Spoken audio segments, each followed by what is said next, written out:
اللعین الرجیم بسم اللہ الرحمن الرحیم الحمد للہ الذی لا یبلغ مدحتہ القائلون ولا یحصی نعماءہ العادون ولا یؤدی حقہ المجتہدون الذی لا یدرکہ بعد الہمم ولا ینالہ غوث الفتن الذی لیس لصفتہ حد محدود ولا نعت موجود ولا وقت معدود ولا اجل ممدود فطر الخلائق بقدرت ونشر الریاح برحمت ووطد بالصخور میدان ارض هو الذی الہ کل شیء وخالق کل شیء وصانع کل شیء وعالم بکل شیء هو الحی الذی یحیی کل حی وحی الذی یمیت کل حی وحی الذی قبل کل حی وحی الذی بعد کل حی وحی الذی لیس کمثلہ حی والصلاة والسلام علی رسول الثقلین محبوب رب المشرقین والمغربین جد الحسن والحسین مولانا ومقتدانا ابی القاسم محمد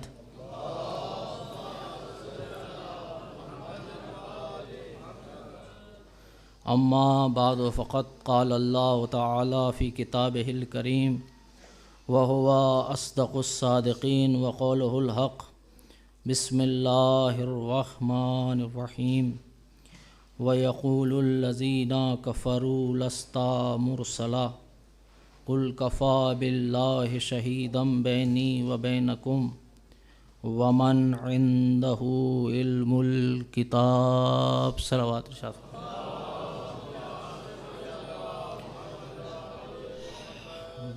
بآواز بلند عظمت امیر المومنین پر صلوات ارشاد۔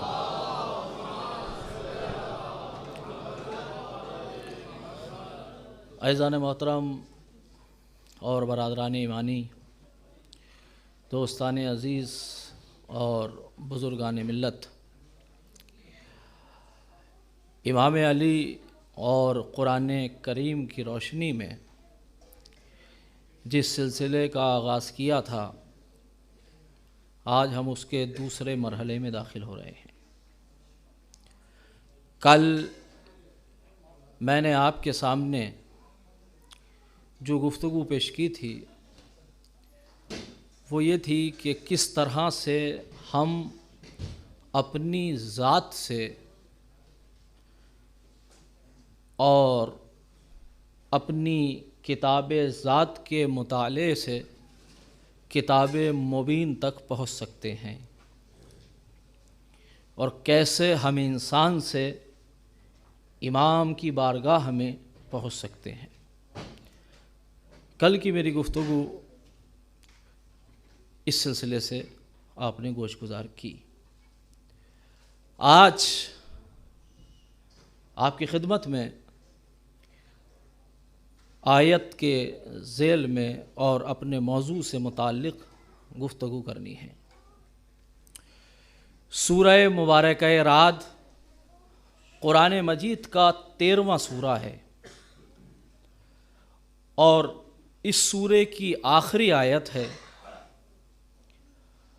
اور فضیلت اس کی بیان ہو رہی ہے جو 13 رجب کو دنیا میں آیا۔ ارشاد ہو رہا ہے وَيَقُولُ الَّذِينَ كَفَرُوا لَسْتَ مُرْسَلًا۔ میرے حبیب، یہ کافر کہتے ہیں اور کہتے رہیں گے کہ آپ رسول نہیں ہیں۔ قُلْ كَفَى بِاللَّهِ شَهِيدًا بَيْنِي وَبَيْنَكُمْ، تو ان سے کہہ دو کہ ہماری رسالت کی گواہی کے لیے 2 گواہ کافی ہیں، ایک اللہ ومن عندہ علم الکتاب، اور ایک وہ کہ جس کے پاس کتاب کا علم نہیں، مکمل علم ہو۔ توجہ کیجیے گا، کتاب کا مکمل علم ہو۔ یہ سورہ اور یہ آخری آیت علماء نے، محققین نے، مفسرین نے جب علی کی شخصیت کے سلسلے سے آیات کا مطالعہ کیا اور عنوان قرار دیا امام علی فی القرآن، علی قرآن میں، تو کچھ وہ ہیں کہ جنہوں نے کہا کہ 300 وہ آیات ہیں کہ جو علی کی فضیلت میں نازل ہوئی ہیں، اور کچھ مفسرین نے کہا کہ 500 وہ آیات ہیں کہ جو علی کی مدح سرائی کر رہی ہیں، اور کچھ کا کہنا یہ ہے کہ 500 وہ آیات ہیں کہ جو تفصیل سے بیان کر رہی ہیں، اور 500 وہ ہیں جو اشاروں اور کنایوں میں گفتگو کر رہی ہیں۔ توجہ کر رہے ہیں؟ تو تقریباً 1000 آیتیں علی کی فضیلت کے سلسلے سے جو ہے وہ علماء نے بیان کی ہیں۔ ذرا غور کیجئے گا، اور تھوڑا سا یہ آمد و رفت کا اگر سلسلہ کم ہو تو میں کھلا گفتگو کو بیان کروں۔ ایک صلوات پڑھے پر محمد و آل محمد،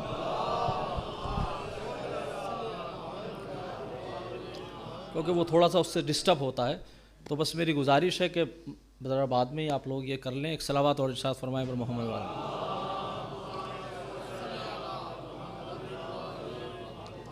توجہ کیجئے گا۔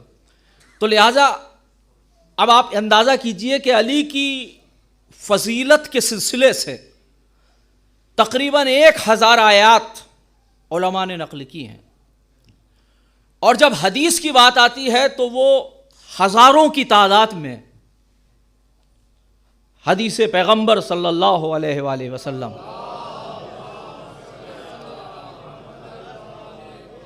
علی کے سلسلے سے جو ہے وہ بیان ہوئی ہیں۔ لیکن مسجد کوفہ پر ممبر سجا ہوا ہے، امام ممبر پر تشریف فرما ہے، اصحاب موجود ہیں، اغیار بھی موجود ہیں، چاہنے والے بھی ہیں اور نہ چاہنے والے بھی ہیں۔ ان میں سے امام خطبہ ارشاد فرما رہے ہیں اور اپنے فضائل اور اپنی منقبت کے سلسلے سے کچھ اشارے بھی فرما رہے ہیں۔ توجہ کیجئے گا کہ اتنے میں ایک شخص کھڑا ہوا، کہا علی یہ بتائیے کہ آپ کی نظر میں آپ کی سب سے محبوب آیت کیا ہے؟ توجہ کیجئے گا، میں جملے پیش کر رہا ہوں۔ دیکھیے آیات تو بہت ہیں کہ جو آپ کی فضیلت میں ہیں، جو آپ کی مدح سرائی کر رہی ہیں، لیکن آپ کی نظر میں سب سے بڑی فضیلت کیا ہے قرآن کی روشنی میں؟ توجہ کیجئے گا۔ دیکھیں یہ کوئی معمولی سوال نہیں ہے۔ اگر آپ کسی سے بھی پوچھیں کہ آپ کی سب سے اچھی صفت کیا ہے تو وہ کچھ تھوڑا بہت تو وقت لے لے گا۔ تو وہ علی کے جس کے بارے میں 1000 آیتیں ہوں، جس کے سلسلے سے سینکڑوں اور ہزاروں حدیثیں ہوں، تو اس کو کچھ وقت تو لینا چاہیے تھا نا۔ لیکن تاریخ بتاتی ہے کہ ادھر سوال ہوا کہ یہ بتائیے علی آپ کی نظر میں آپ کی سب سے بڑی فضیلت کیا ہے اور آپ کی نظر میں سب سے اہم آیت کیا ہے؟ تو امام نے فوراً آیت پڑھی، وَيَقُولُ الَّذِينَ كَفَرُوا لَسْتَ مُرْسَلًا قُلْ كَفَىٰ بِاللَّهِ شَهِيدًا بَيْنِي وَبَيْنَكُمْ۔ میری نظر میں سب سے بڑی میری فضیلت یہ ہے، توجہ کیجئے گا، میری نظر میں سب سے بڑی میری فضیلت یہ ہے کہ پروردگار عالم نے گواہی رسالت میں اپنے ساتھ مجھے شریک قرار دیا۔ توجہ کیجئے گا، اپنے ساتھ مجھے شریک قرار دیا، وہ لا شریک، اس نے مجھے شریک قرار دیا، لہذا شرک نہ ہونے پائے۔ دیکھیں توجہ کیجئے گا، شرک نہ ہونے پائے۔ بات عمل کی ہو رہی ہے، ذات اور صفات کی نہیں۔ کچھ اعمال وہ ہیں کہ بھئی سب لوگ، اللہ تو نماز نہیں پڑھتا، وہ کس کی پڑھے گا، وہ کس کے سامنے سر ریز ہوگا؟ تو سب کے اوپر واجب ہے کہ وہ اس کا سجدہ کریں، ہے نا۔ روزے تو سب رکھیں گے نا، لیکن وہ تو روزہ نہیں رکھتا، تو اب ظاہر ہے نہ وہ کس کے لیے روزہ رکھے، توجہ کیجئے گا، یہ ساری چیزیں وہ ہیں جو ہمارے لیے ہیں، لیکن کچھ چیزیں وہ ہیں جس میں وہ شریک ہے۔ دیکھیں میں آیت پڑھ رہا ہوں، ان اللہ وملائکتہ یصلون علی النبی، اللہ اور اس کے ملائکہ نبی پر صلوات پڑھتے ہیں۔ توجہ کیجئے گا، یعنی یہ وہ عمل ہے کہ جو اللہ بھی شریک ہے فرشتوں کے ساتھ، یا میں کہوں کہ فرشتوں کے لیے فخر ہے کہ وہ اللہ کے ساتھ ہیں، کہ جو محمد پر صلوات اور وہ آل محمد پر صلوات بھیج رہے ہیں۔ تو عزیزان گرامی، وہ بہت کم موارد ہیں کہ جہاں خدا شریک ہو، توجہ کیجئے گا، اپنی مخلوق کے ساتھ خدا شریک ہو۔ اسی لیے امام نے فرمایا کہ میری سب سے بڑی فضیلت یہ ہے کہ گواہی رسالت میں جیسے وہ گواہ ہے ویسے ہی اس نے مجھے اپنے ساتھ گواہی رسالت میں شریک کیا۔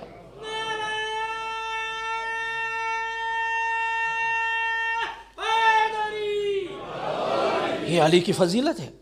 ومن عندہ علم الکتاب، تو اب اس سے بہتر کوئی فضیلت نہیں ہو سکتی۔ اب آپ چلیے میں آیت کی طرف بڑھ رہا ہوں۔ یقول الذین کفروا لست مرسلا، میرے حبیب کافر کہتے ہیں اور کہتے رہیں گے۔ یہ کہہ رہے ہیں پر توجہ نہیں ہے، کہتے رہیں گے، اس پر ذرا غور کیجئے گا۔ میرے حبیب کافر کہتے ہیں اور کہتے رہیں گے لست مرسلا، کہ آپ رسول نہیں ہوں۔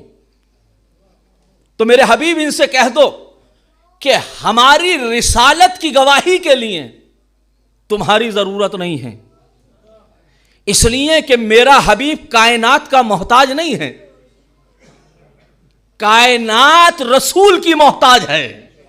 بھائی ذرا گھبرا کے نہ سنیے، کائنات علی کی، کائنات رسول کی محتاج ہے۔ تو اب یقول الذین کفروا لست مرسلا، میرے حبیب لوگ کہتے ہیں اور کہتے رہیں گے کہ آپ کافر، آپ جو ہیں وہ رسول نہیں ہیں۔ تو گواہی کے لیے دو، اللہ اور جس کے پاس کتاب کا مکمل علم ہے، یہ دو گواہ ہیں۔ اچھا، رسالت منصب ہے، توجہ کیجئے گا، رسالت ایک منصب ہے، منصب کو ثابت کرنے کے لیے نظام الہی یہ ہے کہ وہ ہر نبی کو معجزہ عطا کرتا ہے۔ توجہ کیجئے گا، میں اب ذرا آیت پر جو ہے ڈسکس کر رہا ہوں، ذرا غور سے محسوس کیجئے گا، شاید کوئی اہم بات پیش کر جاؤں۔ ہر نبی کو اللہ نے معجزہ عطا کیا۔ معجزہ کسے کہتے ہیں؟ یہ بچے اور نوجوان جو بیٹھے ہوئے ہیں ان کے لیے میں پیش کر رہا ہوں۔ معجزہ اس شے کو کہتے ہیں، اس چیز کو کہتے ہیں، اگر ہم لفظی معنی اس کے لیں، معجزہ یعنی وہ چیز جو عاجز کر دے، جو سامنے والے کو بے بس کر دے، جو سامنے والے کے بس میں نہ ہو، یعنی کوئی انسان آن کر وہ کام کرے کہ اس کے علاوہ کوئی اور وہ یہ کام نہ کر سکتا ہو، اس کو معجزہ کہتے ہیں۔ اچھا، معجزہ کسے دیا جاتا ہے؟ کہا معجزہ دینے کے لیے ضروری ہے کہ وہ صاحب منصب ہو۔ اس لیے اچھا کیوں ضروری ہے معجزہ؟ کہا اس لیے کہ اگر کوئی نبی یا کوئی رسول جوانی میں، نوجوانی میں، اپنے عمر کے کسی بھی حصے میں اگر یہ کہے کہ میں نبی ہوں، میں رسول ہوں، تو وہ افراد کہ جس کے درمیان میں وہ کہہ رہا ہے تو اس میں کچھ وہ ہوں گے جو اس کے چچا ہوں گے، کچھ ماموں ہوں گے، کچھ پھوپا ہوں گے، ہے نا، رشتہ دار ہوں گے، کچھ وہ بزرگ بھی ہوں گے کہ جنہوں نے اس کا بچپنا دیکھا ہوگا۔ توجہ کیجئے گا، تو لہٰذا وہ کہہ سکتے ہیں کہ میاں آپ تو ہم ہی جیسے ہیں، آپ فلاں کے بھتیجے ہیں، آپ فلاں کے بیٹے ہیں، آپ فلاں کے پوتے ہیں، آپ نبی کہاں سے ہو گئے؟ تو ضرورت ہے کہ کوئی ایسی شے ہو کہ جو یہ ثابت کر سکے کہ اس کا تعلق اوپر سے ہے۔ توجہ کیجئے گا، اس کا تعلق خدا سے ہے، تو لہٰذا اس شے کو ثابت کرنے کے لیے معجزہ عطا ہوتا ہے۔ توجہ کیجئے گا، اب معجزہ ہے، اسی لیے اللہ نے سب نبیوں کو معجزے عطا کیے. جناب موسیٰ کو ید بیضا دیا کہ ہاتھ سے روشنی نکلتی ہے. رات کی تاریکی میں چلتے ہیں تو ہمیں تو لائٹ کی ضرورت ہے, انہیں ضرورت نہیں تھی. ید بیضا تھا جو چمک رہا تھا. یہ رسیوں کا سانپ بن جانا یہ معجزہ ہے. تو معجزہ کبھی دعوے کو ثابت کرنے کے لیے اور کبھی نبی اور رسول کی جان کو بچانے کے لیے. توجہ کیجئے گا, بہت غور سے سنیے گا جو باتیں, اور میں محسوس کر رہا ہوں کہ آپ ایک ایک لفظ کو محسوس کر رہے ہیں. توجہ کیجئے گا. تو لہٰذا اب معجزہ جو ہے یا تو نبی اور رسول کو بچانے کے لیے یا اس کے منصب کو ثابت کرنے کے لیے. جان کو بچانے کے لیے جناب ابراہیم آگ سے نکل آئے, آگ گلزار ہو گئی. یا نارکونی بردم و سلامہ علی ابراہیم, ہم نے کہا اے نار سلامتی کے ساتھ ابراہیم پر گلزار ہو جا. تو اب یہ جان کو بچانے کے لیے. اچھا یہ بھی ایک اتفاق ہے کہ ایک نبی کی جان آگ سے بچی اور ایک نبی کا ہاتھ آگ سے جلا, اللہ نے اسے ید بیضا بنا دیا. آگ ایک ہی ہے, دونوں نبی ہیں. توجہ کر رہے ہیں, اور دونوں اولو العزم نبی ہیں. لیکن ایک کو آگ نے جلایا, ایک کو آگ نے نہیں جلایا, آگ گلزار بن گئی. تو وجہ کیا ہے, مسئلہ کیا ہے؟ اس سے یہاں سے وہ فلسفہ ظاہر ہو جاتا ہے کہ جو بعض افراد یہ کہتے ہیں کہ حسن کا مزاج صلحی تھا, حسین کا مزاج جنگی تھا, مزاج میں جنگ پائی جاتی تھی, حسن کے مزاج میں صلح پائی جاتی تھی, لہذا ایک بھائی نے صلح کی ایک بھائی نے جنگ کی. توجہ کر رہے ہیں؟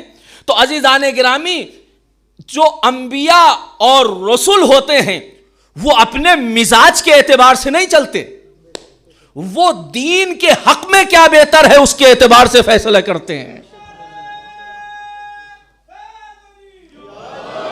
توجہ کیجئے گا. اچھا تو اللہ نے سب کو معجزے عطا کیے, تو اب جب سب کو معجزے عطا کیے تو پھر اس کو معجزہ کیوں نہ دیا جاتا کہ جو سب سے آخر میں آ رہا تھا, جو افضل کائنات تھا.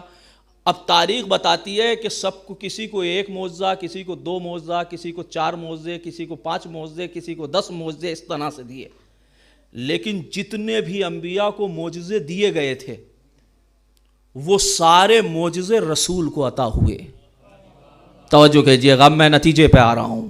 سارے معجزے رسول کو عطا کیے. یہی وجہ ہے کہ تاریخ نے تقریباً 500 معجزے رسول کے ذکر کیے ہیں. آپ کے جسم کا سایہ نہیں تھا, یہ معجزہ تھا. آپ کے ہاتھ پر دست مبارک پر کنکری آ جائے تو وہ کلمہ پڑھنے لگتی تھی, بولنے لگتی تھی, ہے نا. اگر آپ اشارہ کریں, جب آپ چلتے تھے تو درخت جھک جایا کرتے تھے, ہے نا. آپ نے اشارہ کیا, چاند 2 حصوں پہ تقسیم ہوا. تو پروردگار کہہ رہا ہے کہ اے میرے حبیب ان سے کہہ دو کہ تمہاری گواہی رسالت کے لیے 2 گواہ کافی ہیں. میں اب یہاں سوال قائم کر رہا ہوں, پروردگار تو نے تو ہزاروں سینکڑوں معجزے دیے ہیں اپنے نبی کو, تو پھر یہ 2 ہی کیوں کہہ رہا ہے کہ میں 2 گواہ کافی ہیں؟ بھئی ہر نبی کو کچھ معجزے عطا کیے, اور جو سب سے آخری میں آیا اس کو سب سے زیادہ معجزے عطا ہوئے. تو میں کہوں گا کہ جسم میں مبارک, صرف جسم کا نہیں, رسول کے دہنے مبارک سے جو لعاب نکل جائے اس کے بھی معجزے ہیں. جسم میں, اب میں بخاری کی ایک روایت پڑھ دوں اگر آپ کی اجازت ہو. اصحاب بیٹھے ہوئے ہیں اور سارے لوگ جو ہیں وہ کھانا رسول کے ساتھ تناول فرما رہے ہیں کہ اتنے میں ایک مکھی ہے کہ جو اڑی, کبھی وہ کھانے پر بیٹھتی ہے, کبھی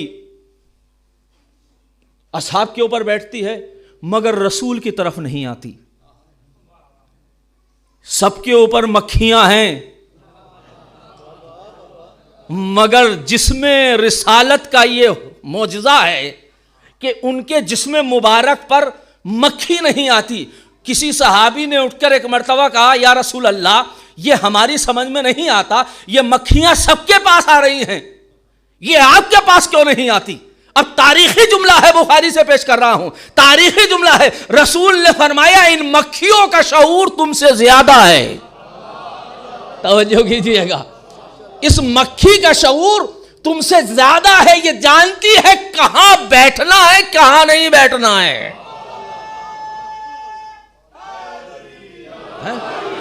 تو اب جسم مبارک کے کتنے معجزات ہیں؟ پورا باب ہے بخاری میں کہ رسول کے جسم کے معجزات, پورا باب ہے. تو میں کہوں گا کہ پروردگار, اچھا تو یہ سارے معجزے کس لیے؟ چلیے کچھ معجزے وہ ہیں جو رسول کی جان بچانے کے لیے کسی کو بستر پر سلا گئے, ہے نا.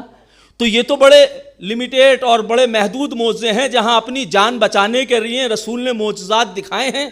ورنہ زیادہ تر تو وہی ہے نا کہ جو نبوت اور رسالت کو ثابت کرنے کے لیے معجزے دکھائے ہیں. بہت توجہ کیجئے گا. تو میں کہوں گا پروردگار رسول کی رسالت پر تو اتنے معجزے ہیں کہ اور انبیاء کو تو نے اتنے معجزے نہیں دیے. لیکن یہاں اس آیت میں کہہ رہا ہے میرے حبیب ان سے کہہ دو, اگر یہ تمہیں کہتے ہیں کہ ہم رسول نہیں مانتے تو ان سے کہہ دو کہ تمہاری رسالت کی ضرورت بھی نہیں ہے گواہی کی.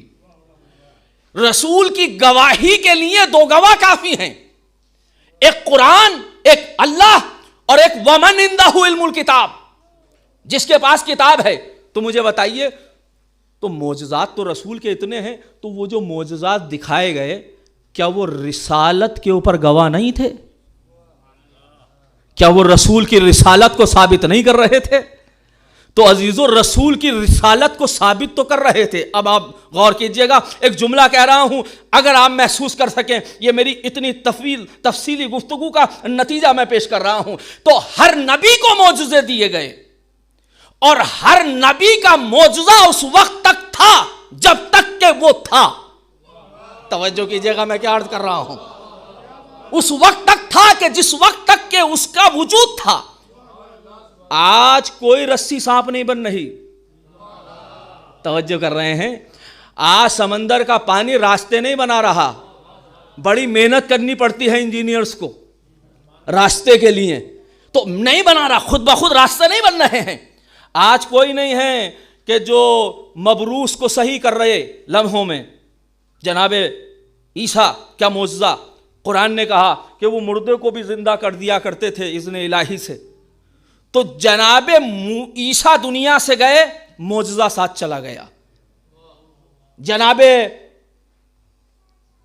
عیسیٰ گئے, موسیٰ گئے, ابراہیم. اب میں لفاظی کا عادی نہیں ہوں کیونکہ وقت ویسے ہی کم رہتا ہے. توجہ کر رہے ہیں.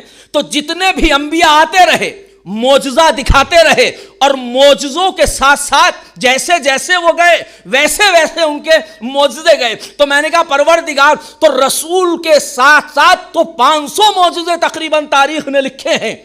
تو عجب نہیں کہ آواز قدرت آئے کہ ہم نے اپنے نبی کو, تو پروردگار کہہ رہا ہے کہ گواہی یہ رسالت کے صرف 2 گواہ ہیں, تو پروردگار 502 کیوں نہیں کہتا کہ رسول کی رسالت کا ایک گواہ نہیں ہے. یہ چاند کا اشارہ کر دینا یہ کیا گواہی رسالت کی دلیل نہیں ہے؟ یہ مکھی کا نہ بیٹھنا کیا گواہی رسالت کی دلیل نہیں ہے؟ کیا یہ سایہ نہ ہونا کیا گواہی رسالت کی ضرورت نہیں ہے؟ عجب نہیں کہ آواز قدرت آئی. یہ سارے معجزے ایک طرف ہیں, اس لیے کہ یہ سارے معجزے رسول کے تو گواہ ہیں, رسالت کے گواہ نہیں ہیں. میں کچھ عرض کر رہا ہوں عزیزو, اس لیے کہ رسول کچھ عرصے رہے گا اور دنیا سے چلا جائے گا, مگر رسالت کو قیامت تک جانا ہے. تو کچھ ایسے معجزے ہوں جو قیامت تک جائیں. بھائی عزیزو توجہ کیجئے گا, کہا گواہی رسالت کے 2 گواہ ہیں, ایک اللہ ہے اور ایک جس کے پاس علم کتاب ہے. تو سارے گواہ وہ ہیں جو زمانے رسول تک محدود تھے, لیکن رسالت کو قیامت تک جانا ہے. تو یہ 2 گواہ وہ ہیں کہ میرے حبیب جب تک تیری رسالت چلتی رہے گی ہماری گواہی ساتھ ساتھ چلتی رہے گی.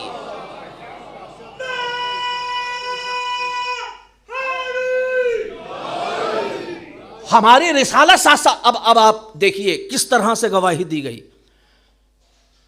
اب یہ وہ والی نہیں ہے کافر کہتے ہیں اور کہتے رہیں گے. میں نے کہا نا اس پر توجہ کیجیے گا, کہتے رہیں گے. تو اللہ نے گواہی دی. اچھا اللہ آیا کبھی گواہی دینے, یا آج آ رہا ہے؟ کسی نے اللہ کی آواز سنی؟ علامہ طالب جوہری صاحب یہاں پر ایک جملہ کہتے تھے.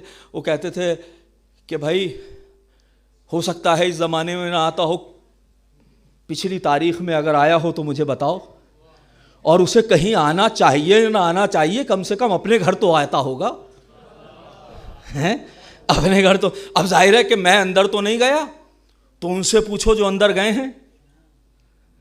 اے فاطمہ بنت اسد, آپ تو خانہ کعبہ کے اندر گئی ہیں, تو کیا آپ نے اللہ کو دیکھا؟ کہا گھر تو خالی ہے. تو خالی گھر ہے, سب سجدہ کر رہے ہیں, اور اگر تابوت خالی ہو تو سب کو اعتراض ہے. تابوت خالی ہو تو سب کو اعتراض ہے. میاں خانہ کعبہ کی طرف سجدہ اس لیے کر رہے ہیں نا کیونکہ اس کی نسبت توحید کی طرف ہے, اللہ کی طرف ہے. اللہ ہے نہیں وہاں بھائی, جو محدود ہو جائے وہ اللہ نہ رہے. توجہ کیجیے گا, جو مکان میں سما جائے وہ اللہ نہ رہے. تو کیوں نسبت؟ کیونکہ نسبت ہے اس لیے سجدہ کر رہے ہیں. میں نے کہا اگر نسبت کے بنیاد پر سجدہ جائز ہے تو پھر نسبت کی بنیاد پر احترام جائز کیوں نہیں ہے؟ بھائی تابوت کا احترام کیوں جائز نہیں ہے؟ علم کا تابوت, علم کا جو ہے وہ احترام کیوں جائز نہیں ہے؟ جیسے ان کو توحید سے نسبت ہے, ویسے ہی ان تبرکات کو ذوات مقدسہ, علم کو عباس سے نسبت ہے, زری کو حسین سے نسبت ہے, تابوت کو فلاں جو بھی جس کی بھی شہادت ہے اس سے نسبت ہے. تو سارے تبرکات کو ہر ایک سے نسبت ہے. بات آگے نہ بڑھنے پائے تو اللہ تو آیا نہیں.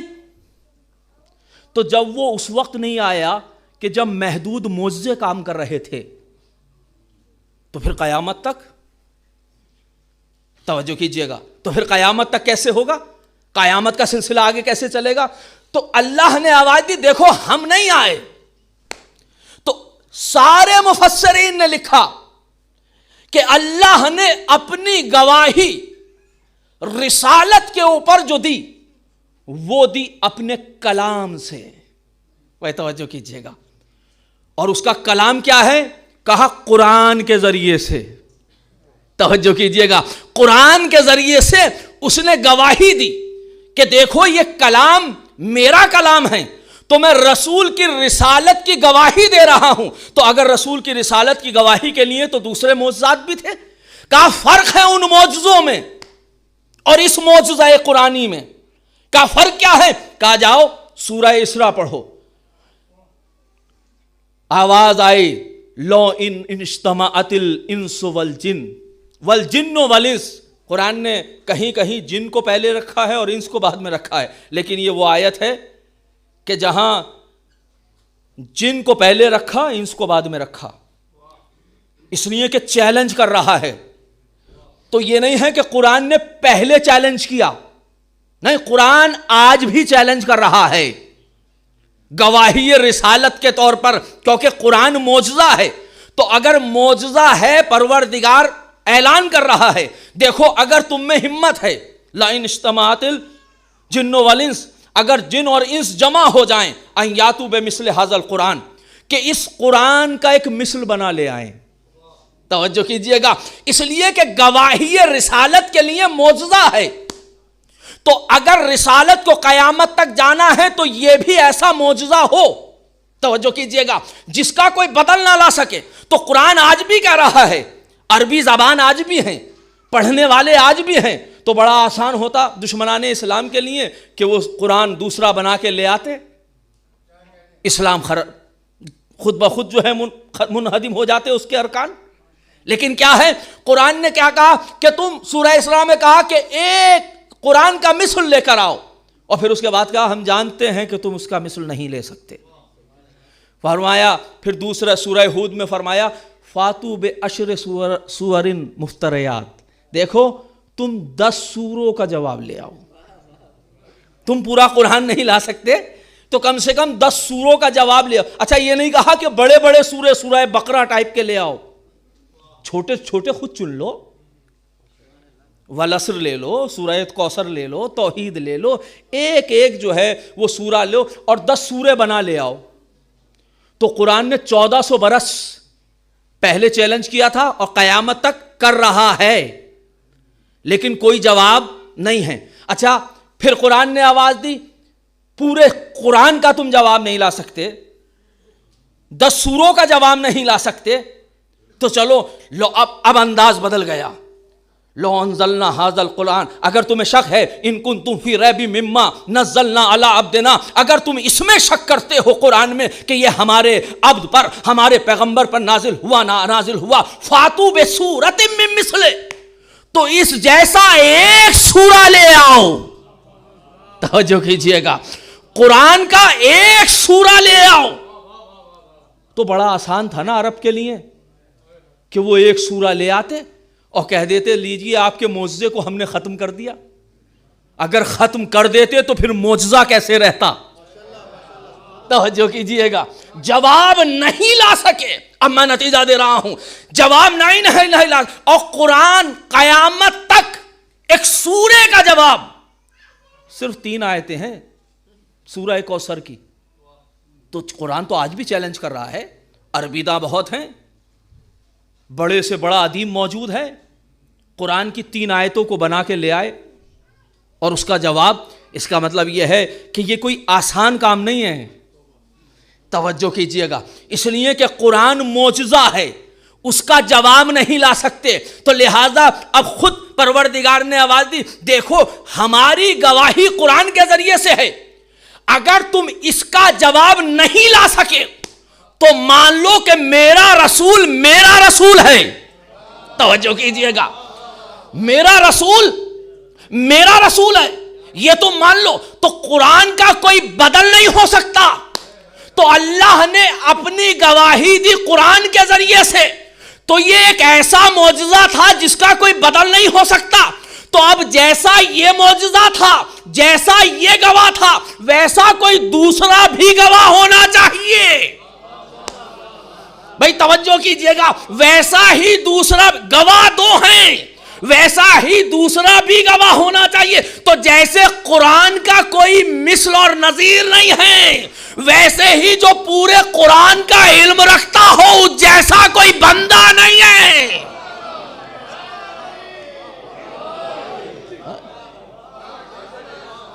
وہ جیسا کوئی بندہ نہیں ہے. اور بندہ یہ نہیں کہ نہیں ہے، قیامت تک ہو بھی نہیں سکتا. ارے پیکرے انسانی میں تو بہت دور کی بات ہے، پیکرے لفظی میں اس جیسا انسان بنا کر دکھاؤ. خدا کی قسم میں نے جملہ صرف کیا ہے، پیکرے لفظی میں علی جیسا لے آؤ. پیکرے انسانی تو بہت دور کی بات ہے، وہاں تو تمہارے اختیارات بھی نہیں، تم تو اپنے جیسا نہیں بنا سکتے. تم پیکرے لفظی جیسا علی لے آؤ. تو جیسے قرآن کا کوئی بدل نہیں ہے، ویسے علی کا کوئی بدل نہیں بن سکتا. تو میں کہہ سکتا ہوں قرآن کی اس روشنی میں کہ اے میرے حبیب، پروردگار کہہ رہا ہے تیری گواہی پر، تیری رسالت کی گواہی پر 2 گواہ ہیں، ایک قرآن اور ایک وہ جو قرآن کا مکمل علم رکھتا ہے. تو کوئی لاؤ ایسا جو قرآن کا مکمل علم رکھتا ہو. تو اب آپ دیکھیے گا کیونکہ گواہ 2 ہیں تو مناسبت پائی جائے گی. اسی لیے کہا النظر الی القرآن عبادہ، قرآن کی طرف دیکھنا عبادت ہے. تو یہ گواہی رسالت کا معجزہ ہے نا. تو النظر الی وجہ علی عبادہ، علی کے چہرے کو دیکھنا بھی عبادت ہے. کیوں دیکھنا عبادت ہے؟ کیونکہ یہ بھی گواہی رسالت کا گواہ ہے. اور اسی لیے کہا تلاوت قرآن عبادت ہے تو ذکر علی عبادت، علی کا ذکر عبادت ہے. حفظ قرآن عبادت ہے تو حب علی عبادت. تفسیر دیکھیے گا، دونوں گواہوں کو محسوس کیجئے گا. اب یہ دونوں گواہ ہیں تو کوئی دنیا قرآن کا آج تک جواب نہ لا سکی اور نہیں لا پائے گی. اور جیسے قرآن کا جواب نہیں لا سکی اور نہیں لا پائے گی، ویسے ہی نہ علی کا جواب لا پائے ہیں اور نہ لا پائیں گے. میں نے کہا وجود پیکر انسانی تو بہت دور کی بات ہے، پیکر لفظی میں علی جیسا انسان نہیں ملتا. توجہ کیجیے گا، جس کے بارے میں اللہ نے 1000 آیات اتاری، کوئی لاؤ علی جیسا ہے. اب میں علی کی کل سے علی کی حیات پر وہ جھلکیاں دکھاؤں گا کہ جو قرآن کے اعتبار سے، اس لیے کہ میرا وقت بہت تیزی کے ساتھ گزر چکا، کل گفتگو 1.25 گھنٹے ہو گئی تھی اور میں معذرت خواہ ہوں منتظمین سے خصوصی طور سے. ایک صلوات پڑھ دے بر محمد و آل محمد. توجہ کر رہے ہیں؟ تو علی قرآن کے ساتھ. تو تاریخ کوئی ایسی شخصیت بتاؤ کہ جس کے لیے رسول نے کیا کہا؟ رسول نے کہا تمام پانی سیاہی بن جائے، تمام اشجار قلم بن جائیں، جن و انس بیٹھ کر علی کی فضیلت کو لکھنا چاہیں، مگر اے علی تیری فضیلت کو لکھ نہیں سکتے. بھئی یہی کیفیت قرآن کی ہے. جن و انس بیٹھ کر قرآن کا جواب لانا چاہیں تو قرآن کا جواب، بھئی دونوں گواہ برابر کے ہیں. توجہ کیجئے گا، اس لیے کہ گواہی رسالت کے یہ 2 گواہ ہیں اور دونوں گواہ کی کیفیت یہ ہے. اور صرف یہی نہیں، آواز دی اے علی اگر مجھے تیرے بارے میں وہ خوف نہ ہوتا کہ جو عیسیٰ کے سلسلے سے کیا گیا تو میں تیری وہ فضیلتیں بیان کرتا کہ تیرے قدموں کی خاک کو لوگ اپنا سرما بناتے. توجہ کیجئے گا. تو دنیا فضیلت علی جیسے تفسیر قرآن ہوتی رہے گی مگر مکمل نہیں ہو سکتی، ویسے ہی تفسیر حیات علی ہوتی رہے گی مگر مکمل نہیں ہوگی. اسی لیے کہا قلم یہ کہتا ہے دنیا کے ہر مورخ سے یہ معجزہ مجھے کیسا دکھائی دیتا ہے. بس میں آخری 4 مصرے کر کے ربط مصائب کی طرف جا رہا ہوں. علی کی فضیلت کو دیکھیے. تفسیر قرآن جیسے مکمل نہیں ہوتے ویسے ہی فضیلت علی مکمل نہیں ہوتی. قلم یہ کہتا ہے دنیا کے ہر مورخ سے یہ معجزہ مجھے کیسا دکھائی دیتا ہے. میں لکھ رہا ہوں فضائل علی کے صدیوں سے، ورق ابھی بھی یہ سادہ دکھائی دیتا ہے.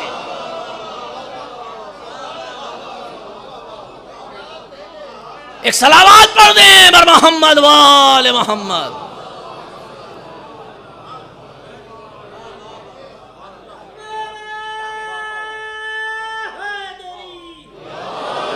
خدا کی قسم وہ آیت معمولی نہیں ہو سکتی جو علی کی نظر میں فضیلت کا باعث بنے. جن کو ہم فضیلتیں سمجھتے ہیں نہ جانے کتنی ایسی فضیلتیں ہیں جن کو علی فضیلت نہیں سمجھتا.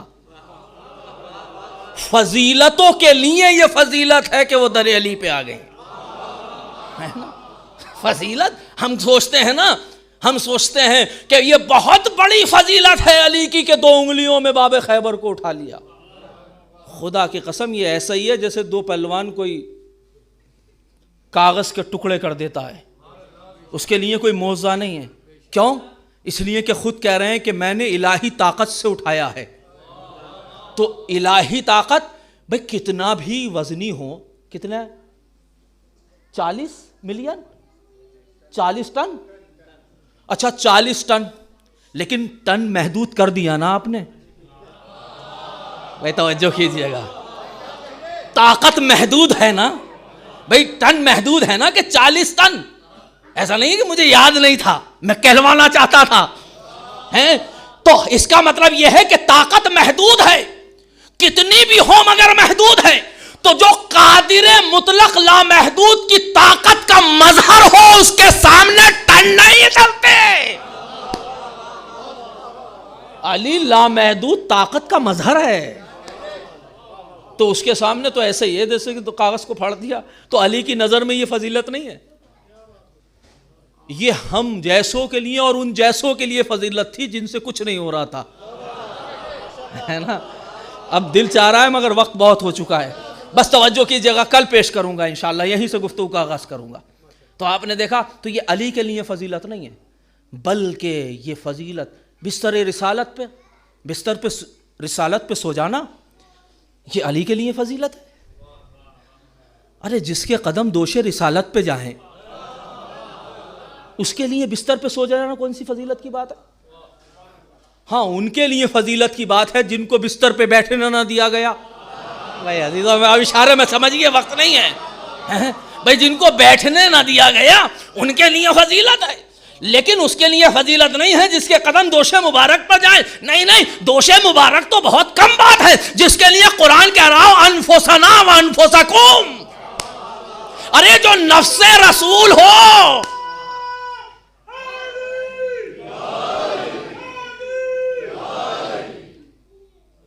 ایک صلوات پڑھے بر محمد و آل محمد. نفس رسالت انفسنا و انفسکم، تم اپنے نفسوں کو لاؤ، ہم اپنے نفسوں کو لاتے ہیں. کبھی کبھی بچوں کے لیے یہ ترجمہ سخت ہوتا ہے، مطلب یہ ہے کہ تم اپنے جیسوں کو لاؤ، ہم اپنے جیسوں کو لاتے ہیں. توجہ کر رہے ہیں؟ خدا کی قسم یہ ہے علی کی ذات، یہ ہے علی کا مرتبہ. اور یہی وجہ ہے کہ علی کے سامنے جب بھی کوئی فضیلت بیان کی گئی نا تو علی نے اس فضیلت کو اہمیت نہیں دی جو خود سے متعلق ہے، اس کو اہمیت دی جو رسول سے متعلق ہے. میں اکثر ایک جملہ کہتا ہوں، جی چاہ رہا ہے وہ جملہ کہہ دوں، یاد رکھیے گا یہ جملہ. میں نے اس جملہ کو استعارتاً اپنی اس تقریر سے بھی لے رہا ہوں جو توحید پر اشرا میں نے چیلم کے ایام میں پڑھا تھا آپ کے درمیان. عزیزان گرامی، آل محمد دنیا میں اس لیے آئے کہ توحید پہچانی جائے. علی کو اپنے آپ کو پہچنوانا بڑا آسان تھا. آل محمد دنیا میں اس لیے آئے کہ توحید پہچانی جائے، اور عباس و زینب اس لیے آئے کہ آل محمد پہچانے جائیں. یہ جملہ محفوظ کیجئے گا، اس لیے کہ اگر تربیت علی کو دیکھنا ہے، اگر علی کی تربیت کو دیکھنا ہے، فاطمہ کی تربیت کو دیکھنا ہے، تو ہو سکتا ہے کوئی انسان کہے کہ حسن و حسین معصوم ہیں، یعنی منصوص من اللہ ہے، منصب امامت ہے. لیکن ان کی دوسری اولاد کو دیکھیں تو وہاں علی کی منزلت سمجھ میں آتی ہے. خدا کی قسم علی جس کے نام لینے سے اپنے آپ میں بلندی کا احساس ہوتا ہے، لیکن وہی علی 19 رمضان آج آپ نے روزہ رکھا نا، آپ کا اور ہمارا امام بھی روزے سے تھا. میرا امام مسجد میں گئے، کیا دیکھا؟ ایک مرتبہ مصلی زنے پر گلدستہ اذان پر پہنچے اور تکبیر بلند کی، اللہ اکبر. میں کہوں گا اہل کوفہ سن لو، یہ علی کی آخری اذان یہ علی کی آخری اذان ہے، اس کے بعد علی کی آواز سننا نصیب نہ ہو. اذان کو مکمل کرنے کے بعد ایک مرتبہ ابن ملجم کو دیکھا کہ سینے کے بل لیٹا ہوا ہے. آواز دی اٹھ جا اور نماز پڑھ. جو علی یہ برداشت نہیں کر سکتا کہ دشمن وقت نماز لیٹا ہو، وہ اپنے چاہنے والوں کو بے نمازی پسند نہیں کر سکتا. اور تاریخ کہتی ہے کہ ایک مرتبہ یہ کہہ کر علی مصلی نماز کی طرف بڑھے، محراب عبادت میں گئے. اکثر تاریخ لکھتی ہے کہ یہ نافلہ صبح کی پہلی رکعت تھی. ابھی امام نافلہ صبح بجا لا رہے تھے. بعض نے کہا ہے نماز فجر تھی، بعض لیکن اکثر یہ کہتے ہیں کہ نماز نافلۃ صبح تھی. امام نے پہلا سجدہ مکمل کیا، تاریخ کہتی ہے کہ پہلی نماز کا دوسرا سجدہ تھا، اٹھتا ہوا سر اور گرتی ہوئی تلوار، اتنی کرب زاری تھی کہ ایک مرتبہ خون کا فوارہ جاری ہوا اور پیشانی تک، نصف پیشانی آدھی پیشانی تک در آئی، اور امام نے ایک جملہ کہا، فزتو ورب الکعبہ، رب کعبہ کی قسم علی کامیاب ہو گیا۔ بس عزیزو، اس کے بعد امام نے خاک مسجد کو اٹھایا اور اٹھانے کے بعد اپنے سر پر ڈالا اور آیت پڑھی، منہا خلقناکم وفیہا نعیدکم ومنہا نخرجکم تارۃ اخری۔ ہم نے تمہیں اس مٹی سے پیدا کیا ہے، اس مٹی کی طرف پلٹا دیں گے اور پھر اسی مٹی سے تمہیں اٹھائیں گے قیامت کے دن۔ امام نے یہ آیت پڑھی اور خاک مسجد اپنے سر پر ڈالی، اور ایک مرتبہ امام نے عجیب جملہ کہا، میرے لال حسن، ارے ذرا جماعت کو مکمل کرواؤ۔ بس عزیزو، یہ ایک نسبی تھی امام حسن کے لیے کہ میرے بعد آخر امام کون ہے۔ بس ایک مرتبہ کہا، میرے لال پہلے نماز کو مکمل کرو۔ بس ایک مرتبہ حسن محراب میں گئے، نماز کو مکمل کرنا چاہتے ہیں۔ اس عالم میں علی نے کیسے نماز کو مکمل کیا میں نہیں جانتا، مگر ہاں تاریخ بتاتی ہے کہ جیسے ہی نماز ختم ہوئی، مڑ کر حسن نے دیکھا تو ایک مرتبہ علی غنودگی کی کیفیت میں جا چکے ہیں، علی غنودگی کی کیفیت میں جا چکے ہیں۔ دوڑ کر بابا کے سر کو ایک مرتبہ اپنے زانو پہ رکھا، آواز دیتے، یا بدی، اے بابا جان، مگر علی کچھ نہیں محسوس کر رہے۔ تاریخ بتاتی ہے کہ اتنے میں چند قطرے آنکھوں سے ایک مرتبہ حسن کے گرے، اور گرنے کے بعد امام کے چہرے مبارک پر پڑھے۔ جیسے ہی پڑھے تو آنکھوں کو کھول دیا۔ یہ آل محمد کا عجب طریقہ ہے، خدا کی قسم، کسی کو غنودگی سے بیدار کرنے کا۔ ہم نے یہ دیکھا کہ جب فاطمہ کی آغوش میں رسول غشی کی کیفیت میں تھے تو فاطمہ نے گریہ کیا تھا اور آنکھیں کھول دی تھی۔ ہم نے یہ دیکھا کہ کربلا میں جب ایک چچا اپنے بھتیجے کو خدا حافظ کر رہا تھا تو ایک مرتبہ قاسم کو اتنا گلا لگا کر روئے۔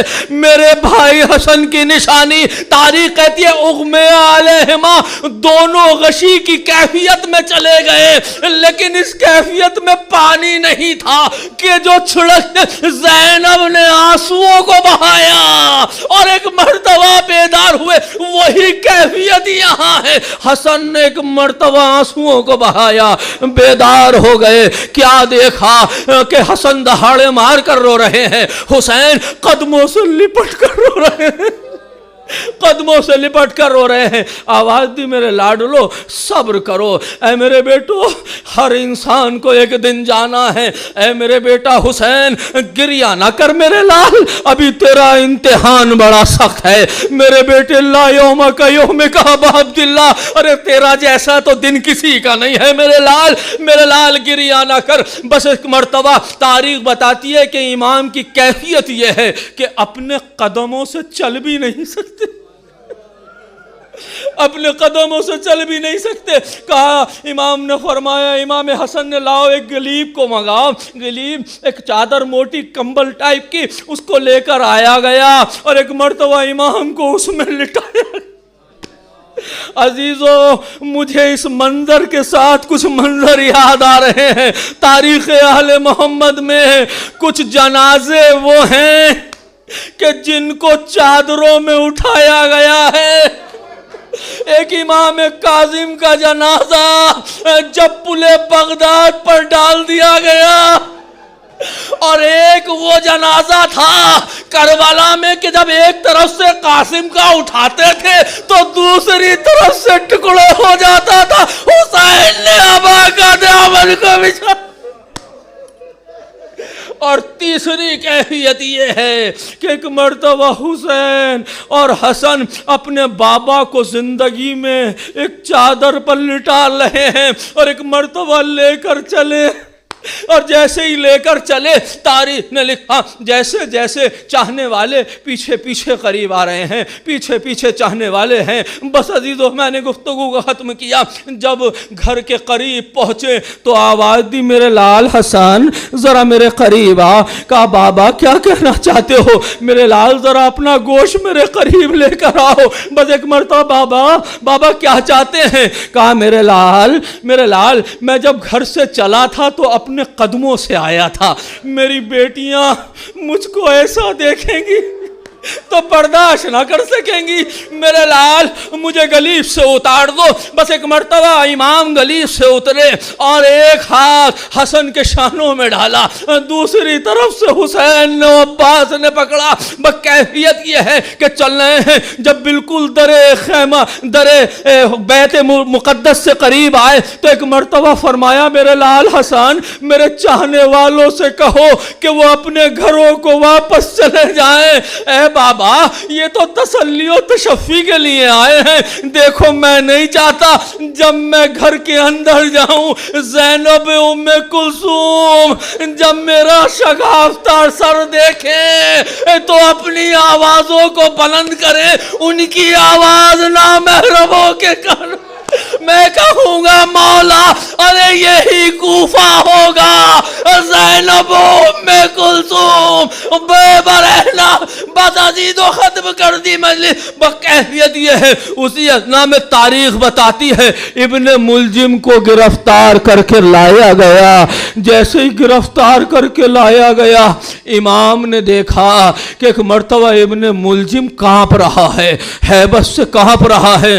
امام نے امام حسن سے فرمایا میرے لال الا ترى تو کیا تم اس کی آنکھوں میں نہیں دیکھ رہے ہو کہ یہ خوف سے اس کی آنکھوں میں حلقے پڑ گئے ہیں؟ اللہ اللہ یہ کریم امام علی اس کی آنکھوں میں خوف سے میرے لال حلقے پڑ رہے ہیں، اس کے بازوؤں کو کھول دو۔ بس عزیز و حکم امام پاتے ہی ہاتھوں کو کھول دیا گیا۔ میں کہوں گا مولا آپ تو یہ برداشت نہ ہوا کہ جو آپ کا قاتل ہے اس کے ہاتھ بندے ہوں، لیکن ہاں مولا ارے یہی کوفہ اور شام ہے، 12 گلے ایک رسی میں بندے ہوئے ہیں، منادی ندا دے رہا ہے ہاذہ زینب ہاذہ رقیہ ہاذہ کلثوم انا للہ وانا الیہ راجعون۔